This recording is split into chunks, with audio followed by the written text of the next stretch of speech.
दोस्तों, आपका income tax return filing process आसान बनाने के लिए मैं लेके आया हूं 10 ऐसी बातें जिनका आप ध्यान रख लो तो आईटीआर फाइल करने के बाद एक आपका आईटीआर जल्दी प्रोसेस हो जाएगा। दूसरा, अगर आपको कोई रिफंड मिलना है तो वो रिफंड भी आपको जल्दी से जल्दी मिल जाएगा। कुछ लोगों के पास में रिफंड 15 से 20 दिन में आ रहे हैं। इसके ऊपर मैंने एक वीडियो भी बनाया हुआ है, डिस्क्रिप्शन में लिंक है, आप जाके देख सकते हो किस तरह से रिफंड आप जल्दी से जल्दी इनकम टैक्स डिपार्टमेंट से ले सकते हो।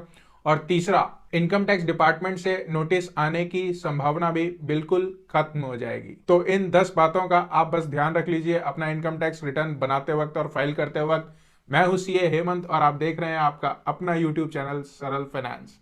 अगर आप इस चैनल पर नए हैं, मुझे पहली बार देख रहे हैं, तो इस चैनल को सब्सक्राइब भी जरूर कर लीजिएगा, क्योंकि मैं लेके आता हूं वीडियोस टैक्स के ऊपर में, इन्वेस्टमेंट के ऊपर में और स्टॉक्स के ऊपर में, जिसमें होता है फायदा हम सभी लोगों का। दोस्तों, सबसे इंपॉर्टेंट चीज अपना आईटीआर बनाते वक्त आपको यह ध्यान रखना है कि जो फॉर्म 26 एएस में डिटेल्स आ रही है आप उसको इग्नोर नहीं कर सकते। इसीलिए इनकम टैक्स रिटर्न बनाते वक्त अपना फॉर्म 26 एएस डाउनलोड करिए इनकम टैक्स की वेबसाइट से। आप लॉगिन में जाके अपना 26 एएस फॉर्म डाउनलोड कर सकते हैं और देखिए वहां पे क्या डिटेल्स आ रही हैं।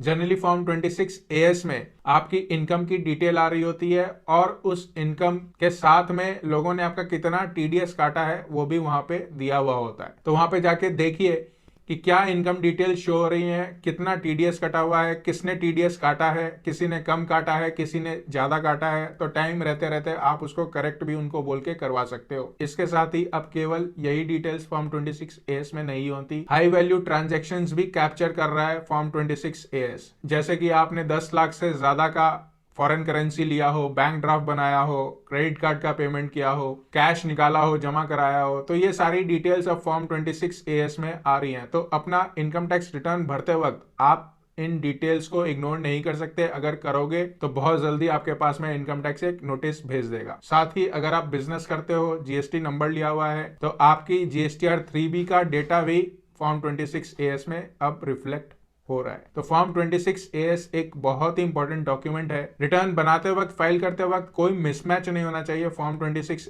एएस के साथ में। फॉर्म 26 एएस में जो भी आपकी इनकम आ रही है, जिस हेड में आ रही है, मिनिमम उतना तो आपको अपनी रिटर्न में दिखाना ही दिखाना है। तो अगर आप चाहते हैं इनकम टैक्स डिपार्टमेंट से नोटिस का सामना आपको ना करना पड़े, तो 26 एएस एक बहुत ही इंपॉर्टेंट डॉक्यूमेंट है। अपना रिटर्न बनाते वक्त और फाइल करते वक्त उसको जरूर ध्यान रखिएगा। दूसरी जो इंपॉर्टेंट चीज है अपना आईटीआर बनाते वक्त और फाइल करने का, वो है आईटीआर फॉर्म सिलेक्शन का। आईटीआर फॉर्म का सिलेक्शन आपकी टाइप ऑफ इनकम पे डिपेंड करता है। अगर आप सैलरीड एम्प्लॉय हैं और सैलरी के अलावा आपको कहीं और से इनकम नहीं आई है, तो आपको आईटीआर 1 में अपनी रिटर्न भरनी है। साथ में अगर आपका कैपिटल गेन्स है तो आपको आईटीआर 2 में भरनी है। अगर आप बिजनेस करते हो, पीएल बैलेंस शीट बनाते हो, तो आईटीआर 3 में भरनी है। अपने इनकम प्रिजम्पटिव बेसिस पे दिखाना चाहते हो तो आपको आईटीआर 4 की जरूरत पड़ेगी अपना रिटर्न भरते वक्त। अगर आपने कोई गलत फॉर्म डाउनलोड कर लिया, उसको भर लिया और फाइल कर दिया, तो इनकम टैक्स डिपार्टमेंट आपकी इनकम टैक्स रिटर्न को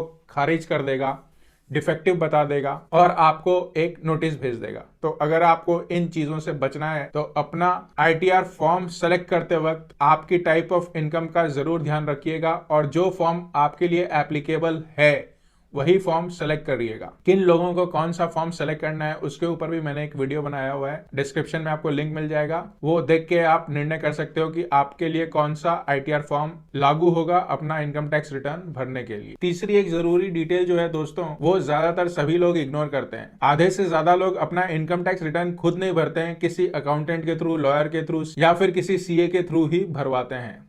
जनरली ये देखा गया है, जब आप अपनी इनकम टैक्स रिटर्न किसी और के थ्रू बनवा रहे हो, किसी की हेल्प ले रहे हो, तो ईमेल आईडी और फोन नंबर, मोबाइल नंबर उनका दिया हुआ होता है, ना कि आपका होता है। इस बात का दोस्तों जरूर ध्यान रखिए कि ईमेल आईडी और फोन नंबर आप ही का होना चाहिए वहां पे। अगर नहीं है तो उसको चेंज करवा लीजिए, ताकि कोई भी इंफॉर्मेशन इनकम टैक्स से आए, किसी भी टाइप का कम्युनिकेशन आए, तो वो आपको मिल जाए, टाइम से मिल जाए और आप उस पे जो भी एक्शन लेना है वो टाइम से ले लें। Time to time income tax department आपको याद दिलाता है रिटर्न भरने के लिए। एडवांस टैक्स जमा कराता है तो उसके लिए भी एसएमएस ईमेल भेजता है। आपने रिटर्न फाइल कर दी, उसके लिए भी एसएमएस आता है। पासवर्ड चेंज हुआ है तो एसएमएस आता है, ईमेल आता है। आपकी आईटीआर प्रोसेस हो गई तो आपको ईमेल आएगा, एसएमएस आएगा। रिफंड आपके अकाउंट में क्रेडिट हो गया तो भी आपको एसएमएस ईमेल आएगा। तो हर जरूरी स्टेप पे इनकम टैक्स डिपार्टमेंट आपसे कम्युनिकेट करता है, आपको अपडेट रखता है। इसके लिए सबसे ज्यादा जरूरी है आपके इनकम टैक्स अकाउंट में आप ही का मोबाइल नंबर हो, आप ही का ईमेल आईडी हो, ताकि आप हर कम्युनिकेशन को टाइमली ट्रैक कर सकें। चौथी जो बात है दोस्तों वो ये है कि आप जब भी अपना इनकम टैक्स रिटर्न बनाने के लिए बैठें तो आप जितने भी जरूरी डॉक्यूमेंट्स हैं वो सारे एक जगह इकट्ठा कर लें और उसके बाद ही अपना रिटर्न बनाने का काम चालू करें। कई सारे डॉक्यूमेंट्स लगते हैं रिटर्न बनाते वक्त, जैसे कि फॉर्म 16 लग सकता है, profit and loss account balance sheet लग सकती है, आपको एटीसी में जो डिडक्शन क्लेम करने हैं उनकी रसीदें लग सकती हैं, स्कूल फीस, बच्चों की स्कूल फीस की रसीदें लग सकती हैं, मेडिकल इंश्योरेंस प्रीमियम भरा है उसकी रसीद लग सकती है, कोई डोनेशन दिया है उसकी रसीद लग सकती है। तो ये सारी डिटेल्स एक जगह कर लें, उसके बाद ही अपना रिटर्न बनाने के लिए बैठे, ताकि जब आप बैठो अपना रिटर्न बनाने के लिए एक बार में आपकी रिटर्न बन जाए। कोई फिगर आप अनुमान से मत डालो, जो फिगर्स आपके पास में सपोर्टिंग डॉक्यूमेंट्स बता रहे हैं उसी के अनुसार आप फिगर्स डालो,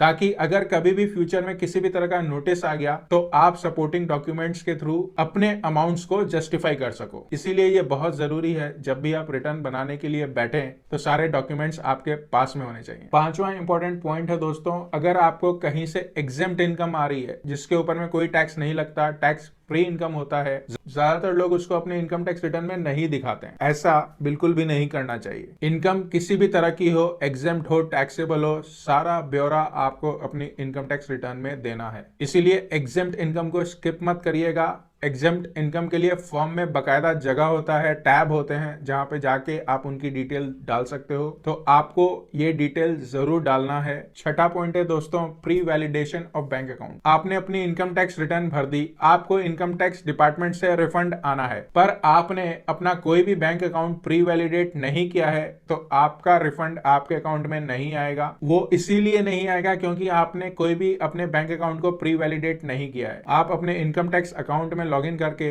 अपने बैंक अकाउंट को बहुत ही आसानी से मिनटों में प्री वैलिडेट कर सकते हो। इसीलिए चेक कर लीजिए कि क्या आपने अपना कोई बैंक अकाउंट प्री वैलिडेट करके रखा हुआ है या नहीं रखा हुआ है। अगर नहीं करके रखा हुआ है तो उसको जल्दी से जल्दी प्री वैलिडेट करा लीजिए, ताकि अगर कभी भी आपको इनकम टैक्स से रिफंड आना है तो वो टाइमली आपके अकाउंट में आ जाए। सातवां इंपॉर्टेंट पॉइंट वो ये है दोस्तों, कई लोगों के पास में इंडिया के बाहर भी कुछ एसेट्स और लाइबिलिटीज होते हैं। तो अगर आपके पास इंडिया के बाहर में कोई एसेट लाइबिलिटी है, उससे अगर आपको कोई इनकम आ रही है तो वो भी जरूर ले लीजिएगा अपनी इनकम टैक्स रिटर्न भरते वक्त। आपका कोई बैंक अकाउंट हो सकता है इंडिया के बाहर जिसपे आपको कोई इंटरेस्ट मिला हो। किसी भी तरह की इनकम जो इंडिया के बाहर आपने कमाई है, हो सकता है वो टैक्सेबल हो इंडिया के अंदर में और आप उसको शो नहीं कर रहे हो। अगर चैन की नींद सोना चाहते हैं तो हर जगह से जो भी इनकम आ रही है वो अपने इनकम टैक्स रिटर्न में जरूर दिखा दीजिए। आठवां पॉइंट उन लोगों के लिए जरूरी है जिनकी ग्रॉस टोटल इनकम 50 लाख रुपए से ज्यादा है साल के अंदर में। उन लोगों को एक एसेट एंड लायबिलिटी का स्टेटमेंट फाइल करना होता है जिसमें आपको ये बताना होता है कि आपके पास में क्या एसेट्स हैं, घर, गाड़ी, बंगला, बैंक बैलेंस, ये सारी डिटेल्स आपको वहां पे बतानी होती है। और इन एसेट्स के रिलेशन में अगर आपकी कोई लायबिलिटी है तो वो वहां पे डिटेल देनी होती है। रिटर्न भर दी, बना ली, सबमिट कर दी, काम खत्म नहीं हुआ। को या तो आपको साइन करके सीपीसी बेंगलुरु भेजना होगा या फिर आपको उसको ई वेरीफाई करना होगा। उसके बाद ही आपका जो ये रिटर्न फाइलिंग का जो प्रोसेस है वो कंप्लीट होता है। उसके बाद ही आपकी इनकम टैक्स रिटर्न प्रोसेसिंग के लिए एलिजिबल होती है। अगर आप ये काम नहीं करोगे तो आपकी रिटर्न अपलोड तो कहलाएगी पर प्रोसेसिंग में नहीं जाएगी, और अगर टाइम निकल गया तो उसका मतलब यह होगा कि आपने अपनी रिटर्न भरी ही नहीं है। इसीलिए इनकम टैक्स रिटर्न फाइल करते वक्त या तो उसको डिजिटल सिग्नेचर से वेरीफाई करिए, या फिर साइन करके सीपीसी बेंगलुरु भेजिए, या फिर उसको आधार, ओटीपी,